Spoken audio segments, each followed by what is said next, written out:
تو یہ جو ایک بنو امیہ کا بندر احسن باکسر نامی ایک شخص ناصبی بریلوی، اس نے اہل سنت اور اہل تشیع دونوں کے ہاں جو ایک کامن پرسنالٹی ہیں، ہم انہیں 12واں خلیفہ کہتے ہیں اس امت میں، آخری مجدد، اور اہل تشیع انہیں 12واں امام کہتے ہیں۔ دونوں اعتبار سے رسپیکٹیبل پرسنالٹی سیدنا امام محمد بن عبداللہ المہدی رضی اللہ تعالیٰ عنہ علیہ السلام کی شان میں اس نے گستاخی کی ہے، بلکہ گستاخی کا لفظ پہلی بار اگر 100% اپلائی ہوتا ہے نا تو اس کی اس خباثت کے اوپر ہے کہ اس نے ننگی گالیاں دی ہیں۔ وہ اتنی بازاری لینگویج ہے کہ اگر آپ کسی دنیا دار شخص کو بھی سنائیں تو وہ کہے گا یار اس لیول پہ اتر کے بھی کوئی شخص اتنی بڑی ہستی جو اہل البیت سے ہیں انہیں گالیاں نکال سکتا ہے، اتنی ننگی گالیاں جو انسان کے تصور میں بھی نہیں کبھی آتی۔ سب سے پہلے تو اب امتحان ہے ان مولویوں کے اوپر جو گلے پھاڑ پھاڑ کر، چاہے وہ وہابیوں میں سے ہوں دو بھائی، چاہے وہ بریلویوں میں سے ہوں، خواہ وہ دیوبندیوں میں سے ہوں، جو اپنے آپ کو عظمت صحابہ اور اہل بیت کا چیمپئن سمجھتے ہیں، ان میں سے کسی کا آپ نے کوئی بیان سنا ہے کہ جو اتنی بڑی گستاخی کہ جس میں امام مہدی علیہ السلام کو مخاطب کر کے ننگی گالیاں دی ہیں ایک ناسبی بریلوی مجہول الحال بندر نے، کہ وہ اسے کنڈیم کریں؟ ویسے یہ گلے پھاڑ کے کہتے ہیں کہ ہم ساروں کے دفاع کے لیے نکلیں گے، یہ صرف بنو امیہ کے خدمت گزار ہے، اس سے زیادہ انہیں کسی کے ساتھ کوئی ہمدردی نہیں ہے، نہ کسی خلیفہ راشد کے ساتھ انہیں کوئی ہمدردی ہے، نہ اہل البیت کے ساتھ کوئی ہمدردی ہے۔ تو ان کے چہرے کے اوپر جو ایک یہ نقاب تھا نا، وہ اللہ کے فضل سے اس واقعے کے بعد اتر گیا۔ یہی بندر کے ٹرم پھر اللہ کے محبوب صلی اللہ علیہ وآلہ وسلم نے اپنی امت میں بنو مروان بنو امیہ کے لیے استعمال کی۔ المستدرک للحاکم میں اور مسند ابی یعلا کے اندر صحیح سند کے ساتھ یہ حدیث موجود ہے۔ سیدنا ابو ہریرہ رضی اللہ تعالیٰ عنہ کہتے ہیں کہ رسول اللہ صلی اللہ علیہ وآلہ وسلم نے اپنی وفات سے چند دن پہلے ایک خواب دیکھا۔ آپ نے خواب میں دیکھا کہ آپ کے ممبر کے اوپر بنو مروان بنو حکم کے بندر اچھل کود رہے ہیں۔ آپ صلی اللہ علیہ وآلہ وسلم گھبرا کر اٹھے، اور حضرت ابو ہریرہ رضی اللہ تعالیٰ عنہ کے الفاظ ہیں کہ آپ صلی اللہ علیہ وآلہ وسلم نے جب یہ خواب بیان کیا تو پھر اپنی وفات تک آپ کو کسی نے مسکراتے ہوئے نہیں دیکھا۔ آپ کو یہ غم لاحق ہو گیا کہ آپ کی وفات کے بعد آپ کی امت کے اوپر یہ لوگ مسلط ہو جائیں گے، یعنی ممبر پر بیٹھنے کا مطلب یہ ہے کہ یہ حکمران بن جائیں گے، اور وہ بن گئے۔ تو وہ سہل ابن سعد الساعدی جو شیعان علی میں سے تھے اور سینئر اصحاب میں سے تھے، ان کو بلا کے کہتا ہے کہ آپ ممبر پر آ کر حضرت علی کے اوپر سب کرو۔ نعوذ باللہ، بخاری میں تو الفاظ ہے سب۔ اس کی وجہ سے جو مفتی تقی عثمانی صاحب ہیں انہوں نے امت کو دھوکہ دیا۔ وہ کہتے ہیں ذکر حدیث میں کہیں موجود ہی نہیں کہ یہ بنو امیہ لعنت کرواتے تھے، صرف سب کا لفظ موجود ہے اور سب کا مطلب ہے تنقید۔ اچھا، حضرت علی پہ تنقید کرنا آپ کے نزدیک جائز ہے کیا؟ اور ان کا میں نے جھوٹ پکڑ لیا۔ اگر مفتی اعظم پلانٹ ارتھ دیوبند یہ کام ڈال رہے ہیں ان کے ساتھ تو باقی تو شاہی کوئی نہیں، یا تو اس نے جھوٹ بولا ہے یا پھر وہ جاہل ہے، اسے پتہ نہیں تھا ذکر حدیث میں موجود تھا۔ بخاری کی یہ حدیث ہے، مسلم میں آئی ہے 6229، اس میں الفاظ ہے، اس نے کہا لعن اللہ ابو تراب، کہو کہ مٹی والے ابو تراب علی ابن ابی طالب پر لعنت، نعوذ باللہ۔ ہم تو اس پہ کہیں گے کہ جنہوں نے بھی مولا علی پر یا اہل البیت پر لعنتیں کروائیں، اور جو لوگ ان کا آج تک دفاع کر رہے ہیں، ان سب پہ اللہ کی لعنت، اللہ کے فرشتوں کی لعنت، تمام لعنت کرنے والوں کی لعنت۔ ہاں جی، اور ان کا حشر بھی اپنے بڑے لعنتیوں کے ساتھ ہی ہو، اور اللہ تعالی ہمارا حشر جو ہے خلفائے راشدین اہل البیت اور رسول اللہ صلی اللہ علیہ وآلہ وسلم کے ساتھ کرے، آمین۔ لہٰذا جو مسلم شریف میں حدیث موجود ہے کہ سعد ابن ابی وقاص کو ابھارا امیر شام نے کہ آپ علی ابن ابی طالب پر سب کیوں نہیں کرتے، وہاں سب کا مطلب لعنت ہی لیا جائے گا، اور وہ حدیث کے قرائن بھی بتا رہے ہیں، بلکہ خود ابن تیمیہ نے منہاج السنہ میں مانا ہے کہ یہ سب کرنے کا حکم دیا، اور سعد ابن ابی وقاص نے انکار کیا۔ الٹا انہوں نے مولا علی کی 3 فضیلتیں بیان کر دی اور کہا کہ ان میں سے ایک بھی مجھے مل جاتی سرخ اونٹوں سے بہتر ہوتی۔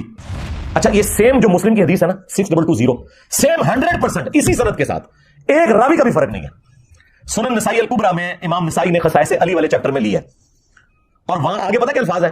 وہ حضرت سعد ابن ابی وقاص کا بیٹا کہتا ہے کہ پھر جتنے دن حضرت معاویہ مدینہ رہے تو حضرت علی کی تنقیص کا ایک جملہ اپنی زبان سے نہیں نکالا۔ جو میرے باپ نے ان کو ڈانٹا تھا نا، ایک جملہ حضرت علی کے بارے میں بعد میں نہیں بولا انہوں نے۔ اس سے یہ پتہ چل گیا کہ وہ حضرت علی کے بارے میں برے جملے بول رہے تھے، کیونکہ امام نووی کہتا ہے کہ وہ تو بڑے معصومانہ انداز میں پوچھ رہے تھے کہ اے صاحب مجھے حضرت علی کی کوئی فضیلت سنائیں، یہ لوگ کیوں حضرت علی پہ لعنتیں کرتے ہیں، تاکہ مجھے وہ فضائل پتہ چل جائے۔ اگر یہ بات ہوتی تو عین والے الفاظ ہوتے کہ جتنے دن وہ مدینہ رہے تو حضرت علی کی تنقیص کا ایک جملہ نے اپنی زبان سے نکالا۔ مراد یہ کہ وہ خود ہی کر رہے تھے سب کچھ۔ باقی یہ کافی ساری روایتیں وہ آپ کو انشاءاللہ میرے ریسرچ پیپر میں مل جائیں گی، اور یہ تاریخی روایتیں نہیں ہیں، یہ احادیث کی کتابوں میں ہیں، اور یہ محدثین میری ویڈیوز دیکھ کے گمراہ نہیں ہوئے تھے۔ ہاں جی، میں ان کی کتابیں پڑھ کے انورٹڈ کامز میں گمراہ ہوا ہوں، ٹھیک ہے۔ لیکن اہل سنت اور اہل تشیع دونوں اس بات کے اوپر متفق ہے کہ قرب قیامت سے پہلے پوری دنیا کے اوپر مسلمانوں کی حکومت قائم ہونی ہے انشاءاللہ تعالی، اور یہ وہ وعدہ ہے جو اللہ تعالیٰ نے قرآن حکیم میں کم از کم 3 جگہ پر اپنے محبوب صلی اللہ علیہ وآلہ وسلم سے کیا ہے، سورہ التوبہ کے اندر، سورہ الفتح میں، اور سورہ الصف میں۔ هو الذی ارسل رسولہ بالہدی ودین الحق لیظہرہ علی الدین کلہ، وہی اللہ ہے جس نے اپنے محبوب صلی اللہ علیہ وآلہ وسلم کو الہدا یعنی قرآن کے ساتھ اور دین حق کے ساتھ مبعوث کیا تاکہ اسے تمام ادیان کے اوپر غالب کر دیں۔ ولو کرہ المشرکون، خواہ مشرک اس کا برا ہی مان جائیں، اللہ تعالیٰ نے اس دین کو غالب کرنا ہے تمام ادیان کے اوپر. یہ اللہ تعالیٰ کا وعدہ ہے. مسند احمد میں حدیث ہے کہ اللہ کے محبوب صلی اللہ علیہ وآلہ وسلم نے فرمایا کہ قیامت اس وقت تک قائم نہیں ہوگی جب تک دنیا کے ہر گھر میں میرا پیغام نہ پہنچ جائے اور لوگ چاہتے ہوئے یا نہ چاہتے ہوئے اس دعوت کو قبول نہ کر لیں. اچھا اس زمانے میں تو یہ بڑا مشکل تھا کہ ہر گھر میں کیسے پہنچے گا. سرکار آج دیکھ لیں انٹرنیٹ, گھر کیا گھر کی کوٹھڑی میں بھی انٹرنیٹ کے سگنل آ رہے ہیں, کسی غار کے کونے میں بھی آپ جا کے بیٹھ جائیں وہاں پہ بھی سگنل آ رہے ہیں. تو یہ دعوت تو پہنچ چکی ہے اور لوگ قبول کریں گے اسے انشاءاللہ تعالیٰ. اور پوری امت لیول کے اوپر جو خلافت اعلی منہاج النبوہ ہے وہ عمر بن عبدالعزیز کے دور میں نہیں آئی ہے, نہ خلفائے راشدین کے دور میں آئی ہے, وہ قرب قیامت میں ہی آنی ہے جب پوری دنیا کے اوپر مسلمانوں کا غلبہ ہوگا. آج تک امت میں یہ وقت نہیں آیا کہ پوری دنیا پہ مسلمانوں کا غلبہ ہو. تو اس سے مراد یہ پانچواں جو دور ہے وہ امام محمد مہدی رضی اللہ تعالیٰ عنہ علیہ السلام کا دور خلافت ہے انشاءاللہ تعالیٰ. ہم نہ دیکھ سکے, ہماری آنے والی نسلیں انشاءاللہ ضرور اسے دیکھیں گی. اور امام مہدی کے لیے میں نے آپ کو پہلے بھی بتایا کہ یہ ضروری ہے کہ ان کے آنے سے پہلے فرقے ختم ہو جائیں. ادروائز سنیوں میں آ گئے تو شیعہ نے نہیں ماننا, شیعہ میں آ گئے تو سنیوں نے نہیں ماننا, یہ ذہن میں رکھیے گا. تو پہلے تو لوگوں کو سمجھ نہیں آتی تھی کہ یہ کیسے ہوگا کہ اتنی بڑی فرقہ واریت کی دراڑ ختم ہو. لیکن دیکھیں اللہ تعالیٰ نے ہمارے اس چھوٹے سے پلیٹ فارم کی برکت سے ہماری زندگی میں ہمیں ان 12 سالوں میں وہ کچھ دکھایا کہ 1200 سال کی جو گمراہی تھی فرقہ واریت کی, اللہ تعالیٰ نے اسے کیسے ختم کیا. ہمارا ایک نعرہ ہی سب کو لے گیا کہ میرے نبی سا ہے ہی کوئی نہیں, تیرے بابے تھے شاہ ہی کوئی نہیں. تو لوگ دوبارہ سے رسول اللہ صلی اللہ علیہ وآلہ وسلم کی مبارک ذات کی طرف متوجہ ہوئے ہیں. اہل البیت کا مقام انہیں پتہ چلا ہے, خلفائے راشدین کی عظمت ان کے دلوں میں جاگی ہے الحمدللہ. اور فرقوں کے بزرگ بابوں سے جان چھوٹ گئی ان کی. جس طرح توحید میں وہ ایک اللہ کے ماننے والے ہو گئے, اسی طریقے سے اطاعت میں وہ بابوں کی بجائے ایک اس شخص کے ماننے والے ہو گئے کہ جس کی قبر مدینے میں ہے. صلو علی محمد و آل محمد, اللہم صلی علی محمد و علی آل محمد. اللہ تعالیٰ کا یہ وعدہ ہے کہ جو لوگ ایمان لائیں گے اور نیک اعمال کریں گے اللہ تعالیٰ انہیں ضرور بالضرور دنیا میں خلافت دے گا, حکومت دے گا. یہ جو آیت ہے نا سورہ نور کی آیت نمبر 55, اس کے کانٹیکسٹ میں حافظ ابن کثیر نے یہ پوری بحث کی ہے اور 12 خلیفوں والی حدیث بخاری مسلم کی نقل کر کے انہوں نے کہا کہ اس حدیث سے کوئی یہ مطلب نہ لے کہ یہ حضور کے فوراً بعد شروع ہو جائیں گے. انہوں نے کہا فوراً بعد جو ہے وہ 4 ہی ہیں, ابو بکر, عمر, عثمان اور علی, اور حسن ابن علی کے 6 مہینے بھی حضرت علی کی خلافت کے دور میں ہی آتے ہیں. اور پھر وقتاً فوقتاً خلیفہ آئیں گے جس طرح عمر بن عبدالعزیز آئے, اور آخری خلیفہ ہوں گے امام محمد مہدی. کہ جب رومنز اور پرشینز کے خلاف جنگ جاری تھی حضرت عمر کے دور میں اور سیدنا عمر نے یہ ارادہ کیا کہ میں خود ان جنگوں میں شریک ہوں, تو حضرت علی نے انہیں ان جنگوں میں شریک ہونے سے روکا اور کہا کہ اگر آپ شہید ہو گئے تو پھر پیچھے سے یہ سارے کا سارا معاملہ تتر بتر ہو جائے گا. آپ پیچھے رہیں, اگر مسلمانوں کو قادسیہ یا جربوک میں شکست کا سامنا بھی کرنا پڑا تو ہم دوبارہ سے فوج تیار کر کے اور اپنے مسلمان بھائیوں کی نصرت کے لیے پیچھے سے بھجوا دیں گے. لیکن اگر آپ شہید ہو گئے تو پیچھے پھر عرب کے لوگ جو ہیں منتشر ہو جائیں گے. یہ پورے کا پورا خطبہ شیعہ کے ہاں نہج البلاغہ میں 2 جگہ یہ خطبات موجود ہیں. ان میں ایک خطبے میں یہ الفاظ ہے کہ اللہ کا یہ وعدہ ہے کہ اللہ تعالیٰ نے اہل ایمان کو زمین میں خلافت دینی ہے. یعنی یہ سورہ نور آیت نمبر 55 کی طرف مولا علی کا اشارہ تھا کہ جو خلفائے راشدین کو اللہ تعالیٰ غلبہ دے رہا ہے یہ اسی خلافت کا حصہ ہے جو اللہ تعالیٰ نے قرآن میں وعدہ فرمایا. تو یہ بہت بڑی دلیل ہے اس حوالے سے کہ مولا علی علیہ السلام خلفائے راشدین کی حکومت کو اللہ تعالیٰ کی طرف سے انعام سمجھا کرتے تھے الحمدللہ. اور پھر یہ 12 احادیث ان لوگوں کے لیے بھی لمحہ فکریاں ہیں جنہوں نے اس امت میں تقلید کے نام کے اوپر ایک فتنہ کھڑا کیا اور انہوں نے یہ کہا کہ 4 اماموں میں سے ایک امام کی تقلید ضروری ہے, ادروائز آپ گمراہ ہو جائیں گے. تو میرا یہ معصومانہ سوال ہے کہ جس امام نے قرب قیامت میں آنا تھا یعنی امام محمد مہدی رضی اللہ تعالیٰ عنہ علیہ السلام, ان کے بارے میں تو درجنوں حدیث موجود ہیں, اور تمہارے بنائے ہوئے امام جنہوں نے ریٹائر نہیں ہونا, لیکن ریٹائر نہیں ہو رہے نا, وہ کہہ رہے ہیں آج بھی تقلید انہیں کی کرنی ہے. حالانکہ آج 80% مسائل جو ہے نا وہ جدید ہیں جن کا امام حنیفہ, امام شافعی, امام احمد بن حنبل, امام مالک کو پتہ ہی نہیں ہے کہ اس وقت دنیا میں کیا مسائل ہیں. ان میں ان اماموں کی توہین نہیں کر رہا, ان کے نام پہ جو فرقے کھڑے ہوئے ہیں نا ان کو ٹارگٹ کر رہا ہوں. اگر ہم آج عیسیٰ ابن مریم کے حوالے سے کرسچنس کو جھنجھوڑتے ہیں تو اس کا مطلب یہ نہیں کہ ہم عیسیٰ ابن مریم کی توہین کر رہے ہیں. تو جن اماموں نے ریٹائر ہی نہیں ہونا بقول ان کے بارے میں کوئی حدیث ہے, اور جس نے قرب قیامت میں آنا تھا ان کے بارے میں تو حدیث موجود ہے. اس کا مطلب ہے کہ یہ انہوں نے خود جعلی عقیدہ تقلید کر گئے. ہاں آپ امام اگر ایکسپرٹس کے طور پر کہیں تو سرکار وہ تو جتنے بھی امت میں بڑے بڑے علماء جنہوں نے اس امت کو کنٹریبیوٹ کیا ہے وہ سارے ہمارے امام ہیں, چاہے وہ امام بخاری ہوں, امام مسلم ہوں, باقی محدثین ہوں, فقہا ہوں, امام حنیفہ, امام شافعی, احمد بن حنبل, امام مالک رحمہ اللہ اجمعین, یہ سب کے سب ہمارے امام ہیں. پہلی حدیث بخاری اور مسلم دونوں میں موجود ہے. رسول اللہ صلی اللہ علیہ وآلہ وسلم نے فرمایا تمہاری اس وقت کیا شان ہوگی جب عیسیٰ ابن مریم تم میں اتریں گے یعنی قرب قیامت میں, وَإِمَامُكُم مِّنكُم, اور تمہارا امام تم میں سے ہوگا. یعنی امام جو ہے یہ امت ہوگی, اور عیسیٰ ابن مریم جو کہ اولو العزم پیغمبر ہیں, 5 پیغمبروں میں سے محمد رسول اللہ صلی اللہ علیہ وآلہ وسلم, ابراہیم خلیل اللہ, موسیٰ کلیم اللہ, نوح نجی اللہ اور عیسیٰ روح اللہ, ان 5 اولو العزم پیغمبر جو سورۃ الاحزاب اور سورہ عاشورہ میں آئے ان میں سے ایک اولو العزم پیغمبر مقتدی ہوگا, اور امام وَإِمَامُكُم مِّنكُم, تمہارا امام تم میں سے ہوگا. یہ حدیث بخاری میں بھی ہے اور مسلم میں. 8ویں حدیث جو ہے وہ مسلم شریف میں بھی کچھ حصہ اس کا موجود ہے, کچھ سنن ابی داؤد کے اندر ہے کہ نبی اسلام نے فرمایا کہ جب مہدی ظاہر ہوگا تو وہ بیت اللہ میں پناہ لے گا اور اسے قتل کرنے کے لیے ایک گروہ روانہ ہوگا شام سے, اور مقام بیدا پر اللہ تعالیٰ اس گروہ کو زمین میں دھسا دے گا. یہ ایک اللہ تعالیٰ کی طرف سے ایک غیبی خبر ہوگی پوری امت کے لیے کہ یہ اللہ تعالیٰ کی اسپیشل پروٹیکشن ہے مہدی کے ساتھ. تو وہ لشکر زمین میں جب دھسایا جائے گا یہ اس بات کا ثبوت ہوگا. جو لوگ پوچھتے ہیں کہ ابھی تک 500 مہدی تو قتل ہو چکے ہیں امت میں, تو اوریجنل بھی کہیں قتل نہ ہو جائے. نہیں سرکار, اوریجنل نہیں قتل ہوگا. اوریجنل کو جب قتل کرنے کی کوشش کریں گے تو وہ لشکر ہی زمین میں دھسا دیا جائے گا. یہ اللہ تعالیٰ کی طرف سے اسپیشل پروٹیکشن ہوگی کہ مہدی کو کوئی نقصان نہیں پہنچے گا.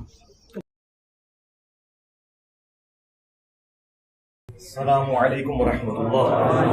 لا حول ولا قوة الا باللہ. حسبنا اللہ ونعم الوکیل. یا حی یا قیوم برحمتک استغیث. لا الہ الا انت سبحانک انی کنت من الظالمین. ربنا آتنا من لدنک رحمہ وہیئ لنا من امرنا رشدا. اللہم صل علی محمد وعلی آل محمد واصحاب محمد وازواج محمد وامت محمد اجمعین الی یوم الدین. آمین. الحمد للہ رب العالمین والصلاة والسلام علی سید الانبیاء والمرسلین وعلی آلہ واصحابہ اجمعین الی یوم الدین. الحمدللہ آج 28 مئی 2023 کو سنڈے کے دن ہمارا یہ پبلک سیشن نمبر 96 منعقد ہونے جا رہا ہے. آپ کے سوالات یہ پرچیوں کی شکل میں میرے پاس آ چکے ہیں. انشاءاللہ ان کو ہم بعد میں ڈسکس کرتے ہیں. پہلے ایک کریٹیکل ایشو ہم نے ڈسکس کرنا ہے. اس سے بھی پہلے آج ماشاء اللہ تعالی 28 مئی 2023 ہے, اور آپ کو یاد ہوگا آج سے آلموسٹ 25 سال پہلے 1998 میں پاکستان نے 28 مئی 1998 کو ہی اٹامک بلاسٹ کیے تھے, جس کے بعد پاکستان ایک ڈکلیئرڈ نیوکلیئر پاور بن گیا تھا اور اسے یوم تکبیر کا نام دیا گیا. آج اس کی آپ سمجھ لیں سلور جوبلی ہے اینیورسری کے پوائنٹ آف ویو سے. اللہ تعالیٰ ملک پاکستان کی خیر فرمائے, پورے عالم اسلام کی خیر فرمائے, پورے عالم اسلام کو اندرونی اور بیرونی خطرات سے محفوظ فرمائے. آمین. اب آ جائیں اس کریٹیکل ایشو کی طرف جو اس ویک آپ سمجھ لیں, اس ویک کا نہیں بلکہ اس پورے سال کا ایک سب سے بڑا ایشو بنا ہے اور پورے ملک کے اندر ایک ہنگامے کی صورتحال ہے. ایک بریلوی ناصبی مجہول الحال جسے کوئی جانتا بھی نہیں, سوائے اس کے کہ ننگی گالیاں دینا اس کی پہچان ہے. تو ہمارا اس پلیٹ فارم سے اس کے بارے میں گفتگو کرنا یہ مجبوراً ہے. ادروائز آپ کو پتہ ہے کہ وہ جو کچھ ماضی میں کرتا رہا, میں نے کبھی اس کا نام بھی نہیں لیا. ہم تو ان کے بڑوں کو اس قابل نہیں سمجھتے, تو یہ تو شاہی کوئی نہیں, یہ تو بنو امیہ کے چھوٹے چھوٹے بندر ہیں. ہم تو بڑے بندروں کو کچھ نہیں سمجھتے. تو یہ جو ایک بنو امیہ کا بندر احسن باکسر نامی ایک شخص ناصبی بریلوی,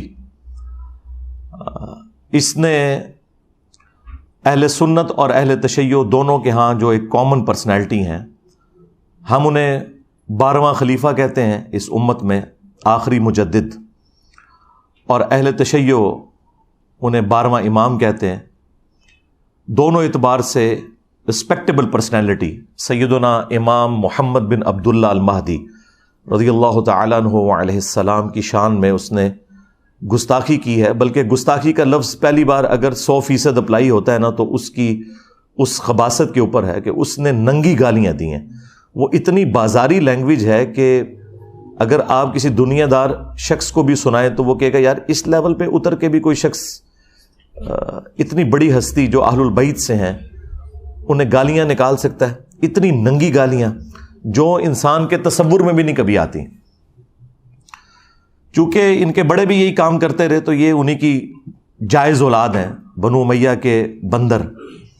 اور یہ جو میں بندر بار بار لفظ استعمال کر رہا ہوں یہ احادیث کے اندر آیا ہے. وہ احادیث میں بعد میں ڈسکس کروں گا. سب سے پہلے تو اب امتحان ہے ان مولویوں کے اوپر جو گلے پھاڑ پھاڑ کر, چاہے وہ وہابیوں میں سے ہوں 2 بھائی, چاہے وہ بریلویوں میں سے ہوں, خواہ وہ دیوبندیوں میں سے ہوں, جو اپنے آپ کو عظمت صحابہ اور اہل بیت کا چیمپئن سمجھتے ہیں,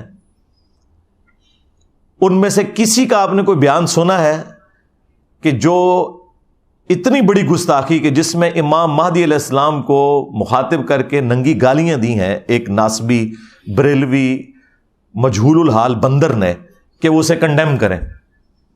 ویسے یہ گلے پھاڑ کے کہتے ہیں کہ ہم ساروں کے دفاع کے لیے نکلیں گے. یہ صرف بنو امیہ کے خدمت گزار ہیں, اس سے زیادہ انہیں کسی کے ساتھ کوئی ہمدردی نہیں ہے.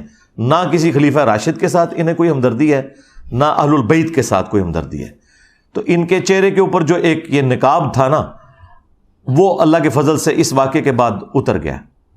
ویسے تو پورے ملک کے اندر درجنوں FIRs اس کے اوپر درج ہو چکی ہیں, اور مجھے تو لگتا ہے شاید یہ ملک ہی چھوڑ جائے, یہاں رہنا اس کے لیے مشکل ہو جائے گا. ہم نہیں کہتے کہ کوئی ایکسٹرا جوڈیشل ایکٹیویٹی اس کے اوپر پرفارم کی جائے, بلکہ میں نے تو خود بھی کوئی FIR بھی نہیں کٹوائی اس حوالے سے, ورنہ لوگوں نے کہنا تھا کہ یہ کوئی پرسنل معاملہ ہے. لوگ خود ہی اپنے اینڈ پہ یہ معاملات کر رہے ہیں, ورنہ تو میں یہ اپنے لیے بڑا اعزاز سمجھتا کہ ایسے شخص کو قانوناً سزا دلوائی جائے جو ننگی گالیاں نکال رہا ہے اہل البیت کو علیہم السلام اجمعین. تو اب آپ کو وہ سارے مولوی خاموش نظر آئیں گے. یہ صرف بنو امیہ کے دفاع کے لیے اٹھتے ہیں. جس طرح بنی اسرائیل کو بچھڑے کی محبت پلا دی گئی تھی نا, انہیں بنو امیہ کی محبت پلا دی گئی ہے. اور بنو امیہ سے مراد صرف وہی لوگ ہیں جو بنو امیہ میں برے لوگ ہیں. جو اچھے لوگ ہیں ظاہر ہے وہ مراد نہیں ہیں. سیدنا عثمان غنی رضی اللہ تعالیٰ عنہ یا سیدنا عمر بن عبد العزیز رحمہ اللہ تعالی, یا وہ تمام جانثاران اہل بیت جو جنگ صفین میں مولا علی کے ساتھی تھے, اگرچہ ان کا تعلق بنو امیہ کے ساتھ تھا, وہ سب کے سب لوگ ہمارے سروں کا تاج ہیں. ہم ان کی بات نہیں کر رہے, ہم میجورٹی کی بات کر رہے ہیں. اور یہ بندر کی ٹرم قرآن میں موجود ہے. اللہ تعالیٰ نے اصحاب سبت, جنہوں نے اللہ تعالیٰ کی آیات کو توڑ موڑ کر اپنے مقاصد کے لیے یوز کیا اور شریعت کا مذاق اڑایا, بالکل وہی کام اس امت میں بنو امیہ نے بھی کیا. تو اللہ تعالیٰ نے ان پر پھٹکار ڈالی اور سورۃ الاعراف میں فرمایا اعوذ باللہ من الشیطان الرجیم بسم اللہ الرحمن الرحیم کونوا قردۃ خاسئین. ہم نے کہا کہ پھٹکارے ہوئے بندر بن جاؤ. تو وہ انسان تھے لیکن بندروں کی شکلیں ان کی بن گئی. یہی بندر کی ٹرم پھر اللہ کے محبوب صلی اللہ علیہ وآلہ وسلم نے اپنی امت میں بنو مروان بنو امیہ کے لیے استعمال کی. المستدرک للحاکم میں اور مسند ابی یعلا کے اندر صحیح سند کے ساتھ یہ حدیث موجود ہے. سیدنا ابو ہریرہ رضی اللہ تعالیٰ عنہ کہتے ہیں کہ رسول اللہ صلی اللہ علیہ وآلہ وسلم نے اپنی وفات سے چند دن پہلے ایک خواب دیکھا. آپ نے خواب میں دیکھا کہ آپ کے منبر کے اوپر بنو مروان بنو حکم کے بندر اچھل کود رہے ہیں. آپ صلی اللہ علیہ وآلہ وسلم گھبرا کر اٹھے, اور حضرت ابو ہریرہ رضی اللہ تعالیٰ عنہ کے الفاظ ہیں کہ آپ صلی اللہ علیہ وآلہ وسلم نے جب یہ خواب بیان کیا تو پھر اپنی وفات تک آپ کو کسی نے مسکراتے ہوئے نہیں دیکھا. آپ کو یہ غم لاحق ہو گیا کہ آپ کی وفات کے بعد آپ کی امت کے اوپر یہ لوگ مسلط ہو جائیں گے. یعنی منبر پر بیٹھنے کا مطلب یہ ہے کہ یہ حکمران بن جائیں گے, اور وہ بن گئے. تو اس میں الفاظ ہیں میں نے بنو حکم کے بندروں کو, بنو امیہ کے بندروں کو اپنے منبر پر دیکھا ہے. حالانکہ بنو حکم میں عمر بن عبد العزیز بھی آتے ہیں. عمر بن عبد العزیز بن مروان بن حکم, یہ ان کا نام ہے پورا. اب جو لوگ کہتے ہیں نا کہ آپ پوری بنو امیہ کو کہتے ہیں تو اس میں اچھے لوگ بھی ہیں, تو رسول اللہ نے بھی صلی اللہ علیہ وآلہ وسلم پوری بنو امیہ کو بنو حکم کو کہا, اس میں اچھے لوگ بھی تھے. یہ عربی میں ایک رول ہے کہ میجورٹی کو ایڈریس کیا جاتا ہے, جو بیچ میں اچھے لوگ ہیں وہ خود بخود اس میں سے نکل جاتے ہیں. تو یہ ان کے لیے بھی ایک علمی جواب ہے. اور ظاہر ہے یہ نبی کا خواب ہے, اور نبی کا خواب وحی الہی ہوتا ہے. سورہ الصافات میں آیا کہ حضرت ابراہیم علیہ السلام کو اللہ تعالیٰ نے خواب میں دکھایا تھا کہ وہ اپنے بیٹے کی قربانی کر رہے ہیں, اور وہ اس کے لیے آمادہ بھی ہو گئے. بیٹے کو لٹا بھی لیا اور چھری بھی اس کی گردن پر رکھ دی. وہ تو اللہ تعالیٰ کی طرف سے ایک معجزہ ہوا کہ اس کی جگہ اللہ تعالیٰ نے ایک فدیہ دے دیا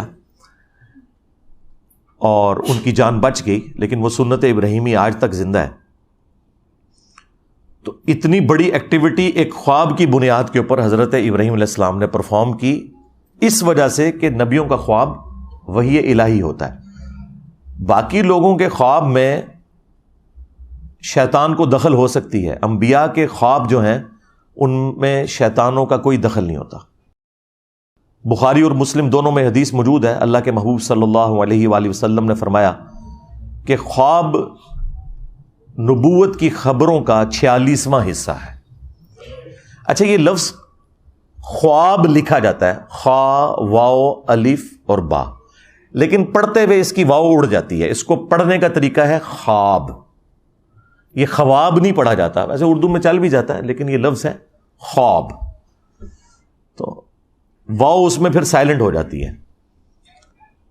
تو یہ جو نبوت کی خبریں ہیں ان میں ایک موڈ خواب بھی ہے جو اللہ تعالیٰ اپنے پیغمبروں کو دکھاتا ہے، اور یہ سلسلہ قیامت تک جاری ہے۔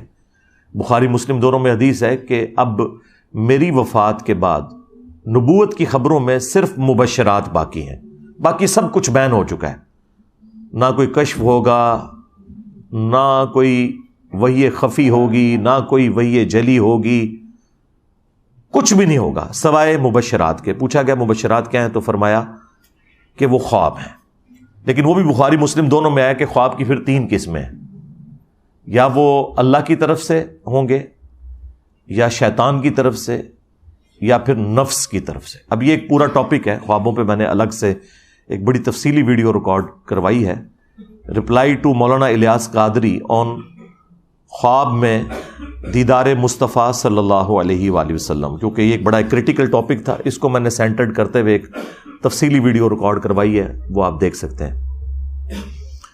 اب آ جائیں یہ بنو امیہ کے بندروں کی طرف کہ جنہوں نے اس طرح کی گستاخی کی اور پورے ملک کے اندر دوبارہ سے ایک سمجھ لیں سنی شیعہ کنفلکٹ کھڑا کرنے کی ایک کوشش ہے، اور اللہ تعالیٰ ہمارے ملک کو اس طرح کے فسادات سے محفوظ کرے۔ ہم نے پہلے بھی یہ بڑے فسادات دیکھے ہیں اور حکومتوں کی سرپرستی میں یہ سب کچھ دیکھا ہے۔ اب شکر ہے کہ ہماری حکومتوں کو، ہمارے ریاستی اداروں کو ان چیزوں کی گندگی کا احساس ہو گیا، اور انہوں نے توبہ کی ہے اس حوالے سے کہ کوئی نان اسٹیٹ ایکٹر اور اس طریقے سے سنی شیعہ فساد نہیں کروانا، کوئی سعودیہ اور ایران کی پراکسی وار اپنے ملک میں نہیں لڑنی۔ خیر اب تو ان کی بھی آپس میں دوستی ہو چکی ہے، شکر ہے دنیا میں سکون آ گیا اس حوالے سے۔ اور یہ جو خبیث جس نے امام محمد مہدی علیہ السلام کو گالیاں دی ہیں، یہ اس نے اپنے بڑوں کی بدعت کے اوپر عمل کیا ہے۔ بخاری مسلم دونوں میں موجود ہے کہ بنو حکم، بنو امیہ، بنو مروان کی اولاد میں سے ایک شخص جب حکمران بن کے مدینے میں آتا ہے، گورنر بن کے،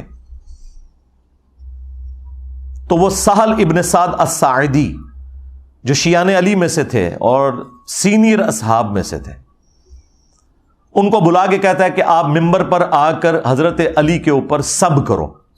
نعوذ باللہ، بخاری میں تو الفاظ ہیں سب۔ اس کی وجہ سے جو مفتی تقی عثمانی صاحب ہیں نا، انہوں نے امت کو دھوکہ دیا۔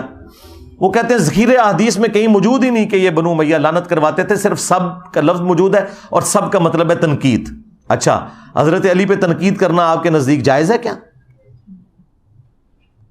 اور ان کا میں نے جھوٹ پکڑ لیا۔ اگر مفتی اعظم پلانٹ ارتھ دیوبند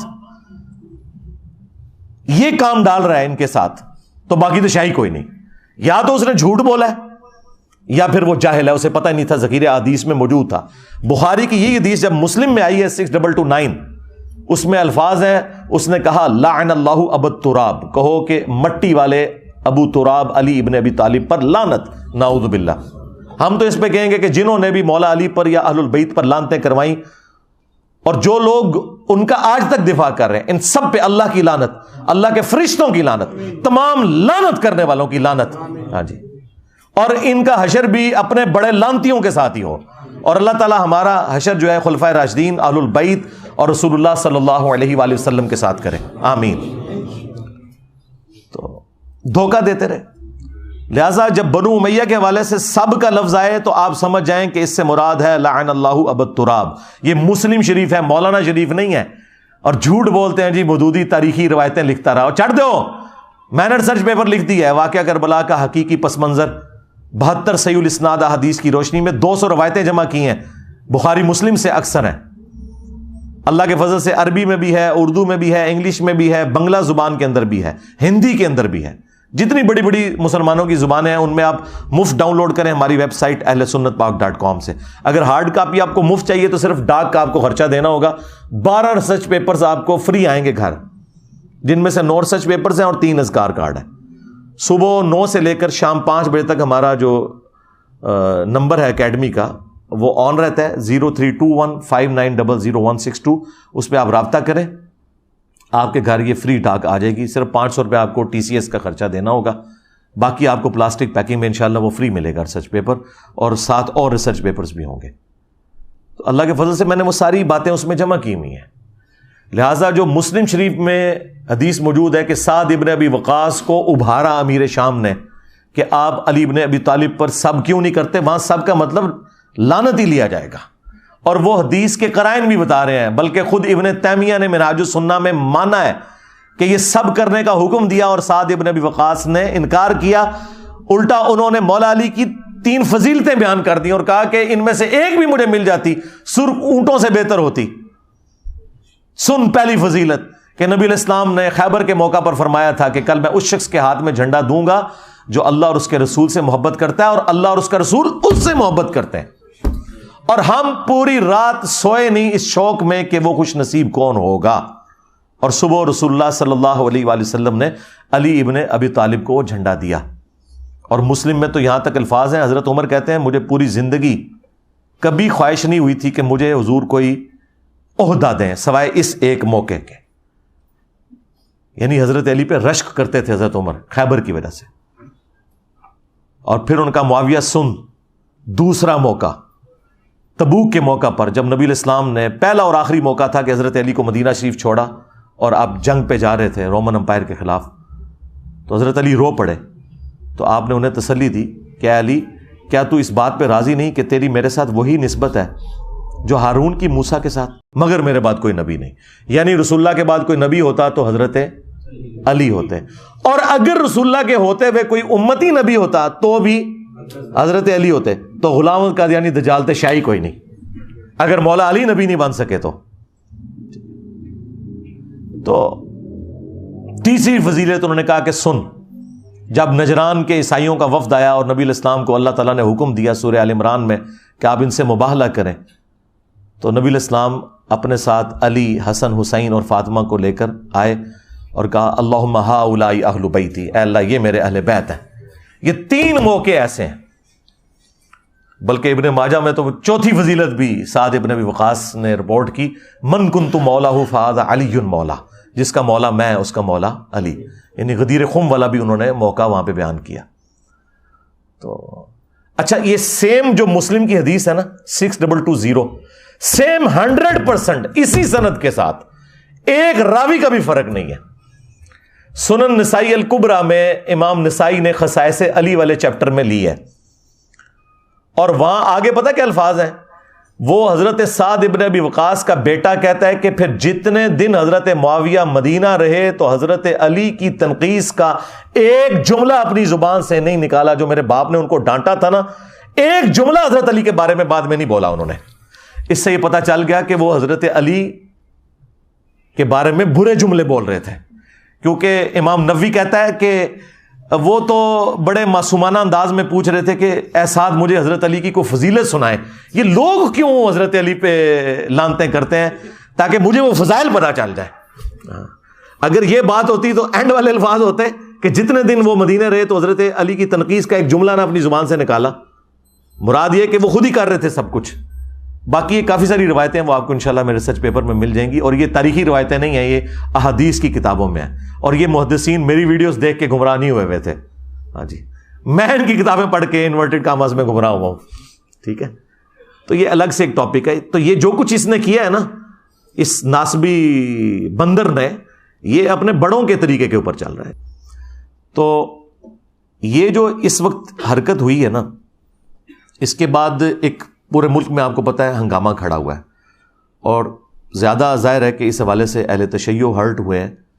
اب چونکہ ہمارا یہ پلیٹ فارم فرقہ واریت سے پاک ہے، لیکن بہرحال ہم اہل سنت منہج کی ترجمانی کرتے ہیں، تو میں یہ ضروری سمجھ رہا ہوں اس موقع پر کہ ہم اہل سنت کا جو عقیدہ ہے خلافت کے حوالے سے یا 12 اماموں کے حوالے سے، اور خصوصاً امام محمد بن عبداللہ المہدی رضی اللہ تعالیٰ عنہ علیہ السلام کے حوالے سے میں اس موقع کے اوپر اسے کلیئر کر دوں تاکہ آپ کو پتہ چل جائے کہ اہل سنت کا اس حوالے سے کیا عقیدہ ہے۔ دیکھیں، اہل سنت اور اہل تشیع دونوں اس بات کے اوپر متفق ہے کہ قرب قیامت سے پہلے پوری دنیا کے اوپر مسلمانوں کی حکومت قائم ہونی ہے انشاءاللہ تعالی، اور یہ وہ وعدہ ہے جو اللہ تعالیٰ نے قرآن حکیم میں کم از کم 3 جگہ پر اپنے محبوب صلی اللہ علیہ وآلہ وسلم سے کیا ہے، سورہ التوبہ کے اندر، سورہ الفتح میں، اور سورہ الصف میں۔ هو الذی ارسل رسولہ بالہدی ودین الحق لیظہرہ علی الدین کلہ، وہی اللہ ہے جس نے اپنے محبوب صلی اللہ علیہ وآلہ وسلم کو الہدا یعنی قرآن کے ساتھ اور دین حق کے ساتھ مبعوث کیا تاکہ اسے تمام ادیان کے اوپر غالب کر دے۔ وَلَوْ كَرِهَ الْمُشْرِكُونَ، خواہ مشرک اس کا برا ہی مان جائیں، اللہ تعالیٰ نے اس دین کو غالب کرنا ہے تمام ادیان کے اوپر، یہ اللہ تعالیٰ کا وعدہ ہے۔ مسند احمد میں حدیث ہے کہ اللہ کے محبوب صلی اللہ علیہ وآلہ وسلم نے فرمایا کہ قیامت اس وقت تک قائم نہیں ہوگی جب تک دنیا کے ہر گھر میں میرا پیغام نہ پہنچ جائے اور لوگ چاہتے ہوئے یا نہ چاہتے ہوئے اس دعوت کو قبول نہ کر لیں۔ اچھا، اس زمانے میں تو یہ بڑا مشکل تھا کہ ہر گھر میں کیسے پہنچے گا۔ سرکار آج دیکھ لیں، انٹرنیٹ، گھر کیا، گھر کی کوٹھڑی میں بھی انٹرنیٹ کے سگنل آ رہے ہیں، کسی غار کے کونے میں بھی آپ جا کے بیٹھ جائیں وہاں پہ بھی سگنل آ رہے ہیں، تو یہ دعوت تو پہنچ چکی ہے اور لوگ قبول کریں گے اسے انشاءاللہ تعالی۔ یہ وعدہ ہے کہ یہ والا معاملہ ہو کر رہنا ہے۔ اور پھر اسی کو سپورٹیو ایک اور حدیث ہے مسند احمد کے اندر جو مشکات میں بھی موجود ہے، اللہ کے محبوب صلی اللہ علیہ وآلہ وسلم نے اس امت میں جو 5 بڑے بڑے ادوار ہیں ان کا ذکر کیا،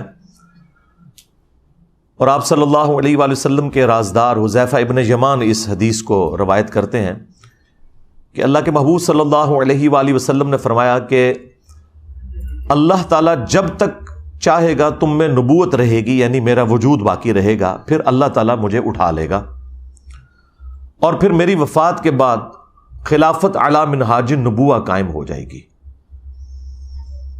اور وہ بھی جب تک اللہ چاہے گا وہ رہے گی۔ وہ 30 سال ہے، وہ انشاءاللہ میں بعد میں حدیث بتاتا ہوں۔ پھر اللہ تعالیٰ جب چاہے گا اسے بھی اٹھا لے گا۔ پھر ملکن عاضن، جو ہمارے استاد ڈاکٹر اسرار صاحب یوں کرتے تھے، ملکن عاضن، کاٹ کھانے والی ملوکیت، یعنی اپنے مخالفین کو قتل کرنے والی حکمران، وہ قائم ہو جائے گی، اور پھر جب تک اللہ چاہے گا وہ بھی مسلط رہے گی امت کے اوپر، پھر اللہ تعالیٰ اسے بھی اٹھا لے گا۔ پھر جابر حکمرانوں کا دور آ جائے گا، یہ 4تھا دور ہے، وہ بھی رہے گا جب تک اللہ تعالیٰ چاہے گا، اور پھر اس کے بعد دوبارہ سے خلافت علی منہاج النبوہ قائم ہو جائے گی انشاءاللہ تعالی۔ یہ حدیث ایک تابعی نے لکھ کر عمر بن عبدالعزیز کو بھیجی، اور انہوں نے کہا کہ مجھے لگتا ہے کہ یہ کاٹ کھانے والی ملوکیت یعنی حضرت معاویہ رضی اللہ تعالیٰ عنہ اور ان کے بعد جابر حکمران، یزید اور عبد الملک بن مروان اور ان کے پھر آگے اولاد، اس کے بعد اب آپ ہیں جو خلافت واپس آ گئی ہے۔ تو عمر بن عبدالعزیز رحمہ اللہ اس تعبیر سے بڑے خوش ہوئے۔ بعض لوگوں نے یہ تعبیر بھی کی ہے اس روایت کی، لیکن یہ تعبیر جو ہے وہ درست نہیں ہے۔ بیسیکلی یہ اوورآل پوری امت کا ذکر ہو رہا ہے، اور پوری امت لیول کے اوپر جو خلافت علی منہاج النبوہ ہے وہ عمر بن عبدالعزیز کے دور میں نہیں آئی ہے، نہ خلفائے راشدین کے دور میں آئی ہے، وہ قرب قیامت میں ہی آنی ہے جب پوری دنیا کے اوپر مسلمانوں کا غلبہ ہوگا۔ آج تک امت میں یہ وقت نہیں آیا کہ پوری دنیا پہ مسلمانوں کا غلبہ ہو۔ تو اس سے مراد یہ 5واں جو دور ہے وہ امام محمد مہدی رضی اللہ تعالیٰ عنہ علیہ السلام کا دور خلافت ہے انشاءاللہ تعالی۔ ہم نہ دیکھ سکے، ہماری آنے والی نسلیں انشاءاللہ ضرور اسے دیکھیں گی، اور اور امام مہدی کے لیے میں نے آپ کو پہلے بھی بتایا کہ یہ ضروری ہے کہ ان کے آنے سے پہلے فرقے ختم ہو جائیں. ادروائز سنیوں میں آ گئے تو شیعہ نے نہیں ماننا، شیعہ میں آ گئے تو سنیوں نے نہیں ماننا. یہ ذہن میں رکھیے گا. تو پہلے تو لوگوں کو سمجھ نہیں آتی تھی کہ یہ کیسے ہوگا کہ اتنی بڑی فرقہ واریت کی دراڑ ختم ہو.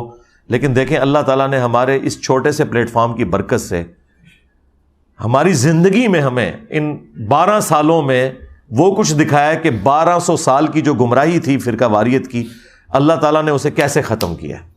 ہمارا ایک نعرہ ہی سب کو لے گیا کہ میرے نبی سا ہے ہی کوئی نہیں، تیرے بابے تے شاہ ہی کوئی نہیں. تو لوگ دوبارہ سے رسول اللہ صلی اللہ علیہ وآلہ وسلم کی مبارک ذات کی طرف متوجہ ہوئے ہیں. اہل البیت کا مقام انہیں پتہ چلا ہے، خلفائے راشدین کی عظمت ان کے دلوں میں جاگی ہے الحمدللہ. اور فرقوں کے بزرگ بابوں سے جان چھوٹ گئی ان کی.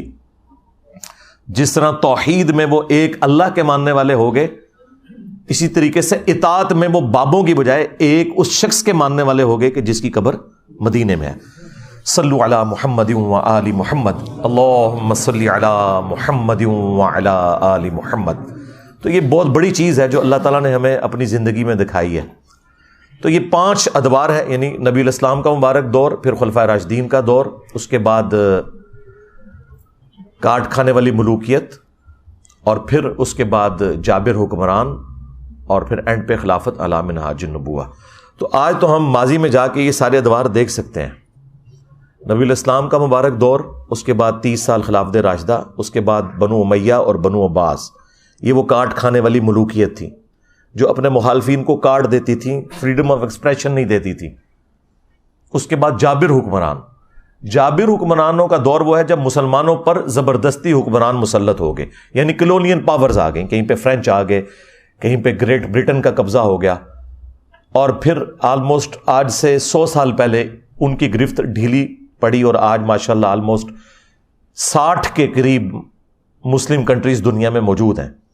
تو وہ جو جابر حکمرانوں کا دور ہے نا، وہ اللہ کے فضل سے ٹوٹنا شروع ہو گیا اور امپائرز ختم ہو گئے، اب ملک بن گئے. تو اب وہ یہ ٹرانزیشن پیریڈ ہے جو جابر حکمرانوں کے بعد خلافت راشدہ کا جو دور آنا ہے، یہ اس کے درمیان کا پیریڈ ہے.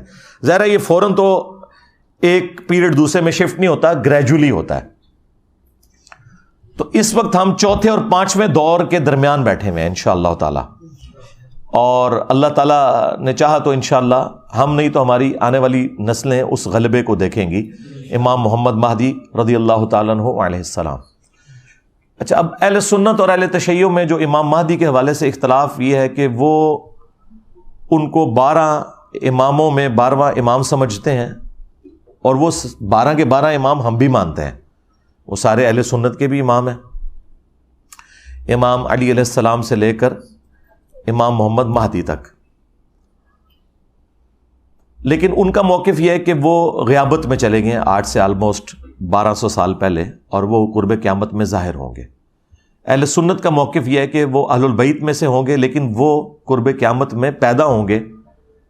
اس کے بعد سب کے سب متفق ہیں کہ دنیا عدل و انصاف سے بھر دیں گے، پوری دنیا پہ اسلام کا غلبہ ہوگا انشاءاللہ تعالی. اب یہ جو 12 اماموں والا کانسیپٹ ہے، یہ 12 خلیفوں والا، اس حوالے سے ایک حدیث بھی ہے بخاری مسلم میں کہ اللہ کے محبوب صلی اللہ علیہ وآلہ وسلم نے فرمایا کہ میری امت قیامت تک حق کی خاطر قتال کرتی رہے گی اور یہ غالب رہیں گے، اور ان پر 12 خلیفے ہوں گے. بعض لوگوں نے اس حدیث سے یہ سمجھا کہ وہ کنزیکٹو 12 خلیفے ہوں گے، یعنی نبی علیہ السلام کی وفات سے لے کے آنورڈ 12 خلیفے. لیکن وہ دور آپ دیکھیں خلفائے راشدین کے بعد تو ایسا دور ہے کہ جو اسلام کو شرمندہ کرنے والا ہے. تو بعض محدثین نے اس کی تعویل یہ کی کہ یہ چونکہ الفاظ ہیں مسلم شریف میں کہ یہ قیامت تک دین غالب رہے گا اور اس پر 12 خلیفے ہوں گے، تو اس سے مراد یہ ہے کہ 12 کی گنتی قیامت تک پوری ہوگی. اور یہ یعنی امت میں بڑی پرسنالٹی جس کے اوپر اہل سنت کے تینوں فرقے متفق ہیں، بریلوی، دیوبندی، اہل حدیث، اور ان کے علاوہ بھی حنفی، شافعی، مالکی، حنبلی جو فقہی اعتبار سے اختلافات ہیں. حافظ ابن کثیر بہت بڑی پرسنالٹی ہے، ابن تیمیہ کے شاگرد ہیں، وہابیوں کو بھی کوئی اعتراض نہیں ہوگا. حافظ ابن کثیر نے تفسیر ابن کثیر میں آیت الاستخلاف جو ہے سورہ نور کی آیت نمبر 55 کہ اللہ تعالیٰ کا یہ وعدہ ہے کہ جو لوگ ایمان لائیں گے اور نیک اعمال کریں گے اللہ تعالیٰ انہیں ضرور بالضرور دنیا میں خلافت دے گا، حکومت دے گا. یہ جو آیت ہے نا سورہ نور کی آیت نمبر 55، اس کے کانٹیکسٹ میں حافظ ابن کثیر نے یہ پوری بحث کی ہے اور 12 خلیفوں والی حدیث بخاری مسلم کی نقل کر کے انہوں نے کہا کہ اس حدیث سے کوئی یہ مطلب نہ لے کہ یہ حضور کے فوراً بعد شروع ہو جائیں گے. انہوں نے کہا فوراً بعد جو ہیں وہ 4 ہی ہیں، ابو بکر، عمر، عثمان اور علی، اور حسن ابن علی کے 6 مہینے بھی حضرت علی کی خلافت کے دور میں ہی آتے ہیں. اور پھر وقتاً فوقتاً خلیفہ آئیں گے جس طرح عمر بن عبدالعزیز آئے، اور آخری خلیفہ ہوں گے امام محمد مہدی. پھر انہوں نے اہل تشیع کا اس میں رد کیا کہ شیعہ جو یہ 12 اماموں والا کنسیپٹ رکھتے ہیں ہم اس کنسیپٹ کو نہیں مانتے، لیکن ہم 12 خلیفوں کو مانتے ہیں. اور چونکہ بخاری مسلم میں آیا کہ یہ جو 12 خلیفے ہیں ان کو اللہ تعالیٰ حکومت دے گا، تو اہل تشیع جن اماموں کو خلیفہ ڈکلیئر کر رہے ہیں ان میں سے تو صرف 2 کو حکومت ملی ہے، مولا علی علیہ السلام کو اور مولا حسن علیہ السلام کو. باقی تو بےچارے سارے کے سارے ظلماً شہید کیے گئے ہیں. اس میں انہوں نے اپنا جو سنی موقف ہے وہ بھی بیان کیا اور شیعہ کے اوپر رد کیا، لیکن 12 کے فگر کے اوپر اور 12ویں امام کے اوپر وہ بھی متفق ہیں، چاہے آپ اسے 12 نمبر خلیفہ کہہ لیں یا 12 نمبر امام کہہ لیں. اور شیعہ نے تو اپنا نام ہی آپ کو پتا ہے، 12 12 اماموں کے ماننے والے ہیں. 12 یعنی یہ عربی میں 12 اماموں کے ماننے والے لوگ. تو وہ 12ویں امام کے اوپر تو سب کے سب متفق ہیں. اچھا، اب بڑی حیران کن بات ہے، یہ جو آیت نور ہے نا، اسی کا کانٹیکسٹ میں نہج البلاغہ جو شیعہ کے ہاں ایک معتبر کتاب ہے، اس میں بھی مولا علی علیہ السلام کا ایک خطبہ ہے کہ جب رومنز اور پرشینز کے خلاف جنگ جاری تھی حضرت عمر کے دور میں، اور سیدنا عمر نے یہ ارادہ کیا کہ میں خود ان جنگوں میں شریک ہوں، تو حضرت علی نے انہیں ان جنگوں میں شریک ہونے سے روکا اور کہا کہ اگر آپ شہید ہوگے تو پھر پیچھے سے یہ سارے کا سارا معاملہ تتر بتر ہو جائے گا. آپ پیچھے رہیں، اگر مسلمانوں کو قادسیہ یا یرموک میں شکست کا سامنا بھی کرنا پڑا تو ہم دوبارہ سے فوج تیار کر کے اور اپنے مسلمان بھائیوں کی نصرت کے لیے پیچھے سے بھجوا دیں گے، لیکن اگر آپ شہید ہو گئے تو پیچھے پھر عرب کے لوگ جو ہیں منتشر ہو جائیں گے. یہ پورے کا پورا خطبہ شیعہ کے ہاں نہج البلاغہ میں 2 جگہ یہ خطبات موجود ہیں. ان میں ایک خطبے میں یہ الفاظ ہیں کہ اللہ کا یہ وعدہ ہے کہ اللہ تعالیٰ نے اہل ایمان کو زمین میں خلافت دینی ہے. یعنی یہ سورہ نور آیت نمبر 55 کی طرف مولا علی کا اشارہ تھا کہ جو خلفائے راشدین کو اللہ تعالیٰ غلبہ دے رہا ہے یہ اسی خلافت کا حصہ ہے جو اللہ تعالیٰ نے قرآن میں وعدہ فرمایا. تو یہ بہت بڑی دلیل ہے اس حوالے سے کہ مولا علی علیہ السلام خلفائے راشدین کی حکومت کو اللہ تعالیٰ کی طرف سے انعام سمجھا کرتے تھے. الحمدللہ. بہرحال سنی اور شیعہ ایک ایسی ہستی کے اوپر متفق ہیں جو اہل سنت کے ہاں 12ویں خلیفہ ہیں اور اہل تشیع کے ہاں وہ 12ویں امام ہیں. قرب قیامت میں انہوں نے پوری دنیا کو انصاف سے بھرنا ہے. یعنی نٹ شیل کے اندر یہ ایک پورے کا پورا عقیدہ ہے جس پہ سنی اور شیعہ کا اتفاق ہے. ہاں جہاں اختلاف ہے وہ یہ ہے کہ شیعہ کا یہ موقف ہے کہ وہ پیدا ہو چکے ہیں، غیابت میں ہیں، اور اہل سنت کا موقف یہ ہے کہ انہوں نے ابھی آنا ہے. اس کے بعد سب کچھ اتفاقی امر چل رہا ہے. اور اسپیسیفکلی امام محمد مہدی علیہ السلام کے حوالے سے اہل سنت کے ہاں کم از کم 12 صحیح الاسناد احادیث تو موجود ہیں، اور اگر آپ اس کے طرق گننے شروع کر دیں تو وہ تو سینکڑوں میں. میں نے 12 کا فگر امام مہدی کی نسبت سے لیا، چونکہ وہ 12ویں امام ہیں یا 12ویں خلیفہ ہیں، اس لیے میں نے 12 کے عدد کو ٹارگٹ کیا کہ میں 12 احادیث آپ کو مختصر سے وقت میں سنا دوں گا تاکہ آپ کو اس حوالے سے کلیئر ہو. اور پھر یہ 12 احادیث ان لوگوں کے لیے بھی لمحہ فکریاں ہیں جنہوں نے اس امت میں تقلید کے نام کے اوپر ایک فتنہ کھڑا کیا ہے، اور انہوں نے یہ کہا کہ جی 4 اماموں میں سے ایک امام کی تقلید ضروری ہے، ادروائز آپ گمراہ ہو جائیں گے. تو میرا یہ معصومانہ سوال ہے کہ جس امام نے قرب قیامت میں آنا تھا، یعنی امام محمد مہدی رضی اللہ تعالیٰ عنہ علیہ السلام، ان کے بارے میں تو درجنوں احادیث موجود ہیں، اور تمہارے بنائے ہوئے امام جنہوں نے ریٹائر ہی نہیں ہونا، دیکھیں نا ریٹائر ہی نہیں ہو رہے نا، وہ کہہ رہے ہیں جی آج بھی تقلید انہی کی کرنی ہے، حالانکہ آج 80% مسائل جو ہے نا وہ جدید ہیں، جن کا امام حنیفہ، امام شافعی، امام احمد بن حنبل، امام مالک کو پتہ ہی نہیں ہے کہ اس وقت دنیا میں کیا مسائل ہیں۔ ان میں ان اماموں کی توہین نہیں کر رہا، ان کے نام پہ جو فرقے کھڑے ہوئے ہیں نا ان کو ٹارگٹ کر رہا ہوں۔ اگر ہم آج عیسیٰ ابن مریم کے حوالے سے کرسچنز کو جھنجھوڑتے ہیں تو اس کا مطلب یہ نہیں کہ ہم عیسیٰ ابن مریم کی توہین کر رہے ہیں۔ تو جن اماموں نے ریٹائر ہی نہیں ہونا بقول ان کے بارے میں کوئی حدیث ہے؟ اور جس نے قرب قیامت میں آنا تھا ان کے بارے میں تو احادیث موجود ہیں۔ اس کا مطلب ہے کہ یہ انہوں نے خود جعلی عقیدہ تقلید کا گھڑا ہے۔ ہاں آپ امام اگر ایکسپرٹس کے طور پر کہیں تو سرکار وہ تو جتنے بھی امت میں بڑے بڑے علماء جنہوں نے اس امت کو کنٹریبیوٹ کیا ہے وہ سارے ہمارے امام ہیں، چاہے وہ امام بخاری ہوں، امام مسلم ہوں، باقی محدثین ہوں، فقہا ہوں، امام حنیفہ، امام شافعی، احمد بن حنبل، امام مالک رحمہم اللہ اجمعین، یہ سب کے سب ہمارے امام ہیں۔ اور میں تو جب غصے میں آتا ہوں نا تو میں ان کو کہتا ہوں کہ جی جب مجھ سے کوئی پوچھتا ہے نا آپ کس امام کو مانتے ہیں، میں کہتا ہوں میں امام حسین نو مننا، چل ٹور اگے، تیرا امام حنیفہ یا شافعی یا مالک یا احمد بن حنبل امام حسین سے بڑا ہے؟ کیا امت کو تم لوگوں نے توڑا ہوا ہے؟ امام وہ ہے جس کی قبر مدینے میں ہے صلی اللہ علیہ وآلہ وسلم۔ النبی اولا بالمؤمنین من انفسہم وازواجہ امہاتہم، نبی مومنین کی جانوں پر ان سے بڑھ کر حق رکھتے ہیں، اور نبی کی بیویاں امت کی مائیں ہیں، اور نبی امت کے روحانی باپ ہیں۔ اور ایسا امام ہے ہمارا کہ ما ضل صاحبکم وما غوا، تمہارے نبی نہ کبھی بہکے ہیں نہ کبھی بے راہ چلے ہیں۔ تمہارے امام اور ان کے ماننے والے تو آپس میں لڑتے رہے، اتنا لڑے کہ کعبے میں انہوں نے 4 مسلح ڈال دیے 400 سال تک، سلطنت عثمانیہ کے دور میں 1517 سے لے کر 1917 تک۔ یہ تو سعودی حکومت نے آگے اٹھائے ہیں۔ اگر یہ چاروں امام حق پر تھے تو ایک نماز آپ حنفی کے پیچھے پڑھ لیتے، ایک شافعی کے پیچھے پڑھ لیتے، ایک حنبلی کے پیچھے پڑھ لیتے، ایک مالکی کے پیچھے۔ نہیں، انہوں نے 4 امام 4 مسلح، اور آپ اندازہ کریں اس سے بڑی اسلام کے ساتھ کیا دشمنی ہوگی کہ کعبہ جو مسلمانوں کی یونٹی کی علامت ہے کہ پوری دنیا میں جب مسلمان کھڑے ہوتے ہیں نماز پڑھنے کے لیے تو ایک طرف رخ کرتے ہیں، اس ایک طرف رخ والی جو جگہ ہے وہاں پہ بھی 4 مسلح ڈال کے 4 امام کھڑے کر دیے۔ اس سے بڑی کوئی بدعت ہو سکتی ہے اس امت میں؟ تو اللہ کے فضل سے یہ بدعت ختم ہو گئی۔ یہ بھی اس بات کا ثبوت ہے کہ قرب قیامت کا وقت قریب ہے، اور دوبارہ سے اللہ تعالیٰ نے غلبہ کرنا شروع کر دیا۔ یہ بھی ایک فرقہ واریت کے خاتمے کا ہی ایک آپ سمجھ لیں بہت بڑا انڈیکیٹر ہے اللہ کے فضل سے۔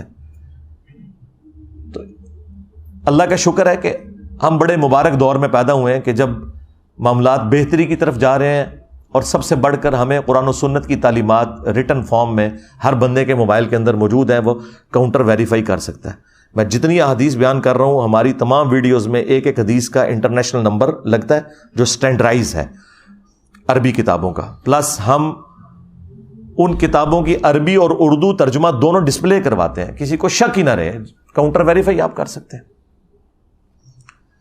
تو یہ 12ویں امام سے متعلق 12 احادیث بیان کرنے سے پہلے میں مختصراً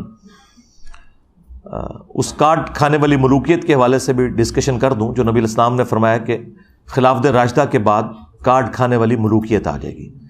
ایٹ لیسٹ اہل سنت کو اپنا عقیدہ پتہ چلے اور اہل تشیع کو بھی پتہ چلے کہ ہم نہ تو بنو امیہ کو آن کرتے ہیں اور نہ ہم امیر شام کو آن کرتے ہیں، اس حوالے سے کہ جو اسلام کے خلاف کام ان کے دور میں ہوئے ہم انہیں فخریہ ڈیفینڈ کرنے کے لیے تیار ہو جائیں، نعوذ باللہ، ایسا بالکل نہیں ہے۔